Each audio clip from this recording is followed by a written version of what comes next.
Oke, berarti kesimpulan hari ini apa nih Pak Tung? Rahasia orang Tionghoa. Ya, saya akan sampaikan pengalaman saya bergaul dengan banyak konglomerat begitu ya. Baik yang nomor sekian, nomor sekian, nomor sekian. Dan ternyata mereka mendidik anaknya dengan kecerdasan keuangan yang berbeda dengan orang biasa. Sekarang akan saya share kecerdasan keuangan dalam waktu 5 menit. Kita sekolah, setelah lulus sekolah disuruh apa? Kerja. Tapi kita tidak diajarin ngelamar kerja. Kerja untuk apa? Cari uang. Tapi kita tidak diajarin cara cari uang dan kecerdasan keuangan. Bahkan kecerdasan keuangan itu ternyata lebih tabu dibanding kecerdasan seksual. Kecerdasan seksual kelas 3 SD diajarin. Kecerdasan keuangan sampai S3 juga tidak diajarkan. Nah, kecerdasan keuangan dimulai dengan kita tahu dua hal. Satu, kita tahu yang namanya pendapatan dan pengeluaran. Sangat sederhana. Income sama spending. Yang namanya pendapatan itu ada 3. Satu, active income. Yang kedua, passive income. Yang ketiga, portfolio income. Active income ada 3. Satu adalah kita sebagai karyawan, itu active income. Kemudian yang kedua, kita sebagai profesional, jadi dokter, jadi lawyer, di mana Anda harus ada Anda, baru dapat income. Yang ketiga dari active income adalah sebagai pengusaha, tapi usahanya belum autopilot. Jadi terpaksa harus Anda merangkap direktur kebersihan, direktur pembelian, termasuk direktur penjualan, semua Anda rangkap. Bisnis tidak jalan tanpa Anda, itu berarti active income. Nah yang kedua adalah passive income, tidur pun dapat uang. Ruko yang disewakan, properti yang disewakan, tanah dibagi hasil, sarang walet, hias, terus kemudian punya franchise yang luar biasa yang jalan tanpa kita, punya multi level yang jalan tanpa kita, agen asuransi yang agen-agennya sudah jalan tanpa kita.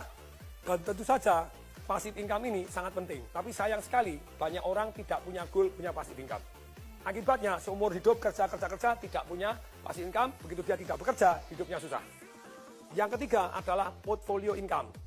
Apa itu? Secara sederhana, portfolio income adalah capital gain. Sayangnya, hanya orang punya biasanya cuma rumahnya dia saja. Kalau rumahnya dia saja, yang terjadi, ya rumahnya meningkat. Dulu saya beli rumah misalnya 2,4 M, sekarang 25 M. Berarti ada 22,6 M, itu invisible income. Tidur tambah kaya. Nah ini padahal harusnya lebih dari 1, jadi Anda tambah kaya tanpa disadari. Pengeluaran secara umum ada yang namanya produktif dan ada yang namanya konsumtif. Kalau yang namanya produktif, itu tentu saja yang untuk investasi tadi, untuk passive income dan untuk portfolio income. Yang produktif, ada juga yang konsumtif. Ada juga yang kesannya konsumtif, sebetulnya produktif. 3 pengeluaran yang kesannya konsumtif tapi produktif. 1, yaitu pengeluaran untuk belajar. Yang kedua, pengeluaran untuk bergaul dengan orang-orang kaya untuk belajar. Bukan dunia jeleknya, Anda pelajarin dunia positifnya. Yang ketiga, pengeluaran untuk amal. Kelihatannya konsumtif, tapi sebetulnya membawa berkat luar biasa untuk kita. Nah, pengeluaran ini juga, ini namanya ada 3 jenis nih. Kalau yang di luar 2 tadi, produktif, konsumtif. Sekarang pengeluaran ada 3. 1 yang namanya langsung habis. Apa itu yang termasuk langsung habis? Saya ngajar anak-anak umur 12 sampai 21 tahun, sekian ratus anak datang, saya tanya, kalau kamu tak kasih duit 50 juta, beli apa? Ada yang nulis, sepatu 24 juta. Sepatu apa 24 juta? Dia nyebutkan merek tertentu, Pak Tong ketinggalan. Keren Pak Tong, itu pengeluaran langsung hilang. 3 tahun kemudian dijual sepatunya laku nggak? Langsung habis. Anda makan, Anda beli baju, beli apa itu langsung hilang, pengeluaran langsung hilang.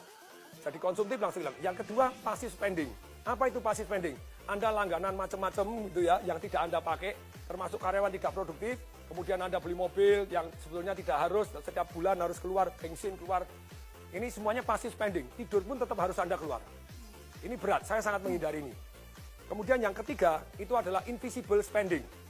Tidur pun Anda dirampok tanpa Anda tahu. Contohnya, harga mobil. Saya dulu beli mobil 2009 Mercedes S-Class 1850, 1.850.000. Begitu tahun lalu saya jual 350.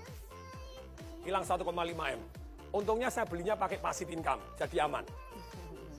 Jadi gini, pelajarannya adalah begini. Selama Anda belum punya income, saya bilang seperti anak-anak kecil tadi. Negara ini bangkrut, rakyat-rakyatnya miskin. Kenapa? Karena belum punya income, sudah pinter boros-boros. Yang kedua, banyak orang miskin tetap miskin karena baru aktif income sudah kebanyakan gaya. Menurut hukum fisika, hukum alam ciptaan Tuhan, gaya sebanding lurus dengan tekanan. Kalau hidup Anda kebanyakan tekanan, berarti kebanyakan gaya.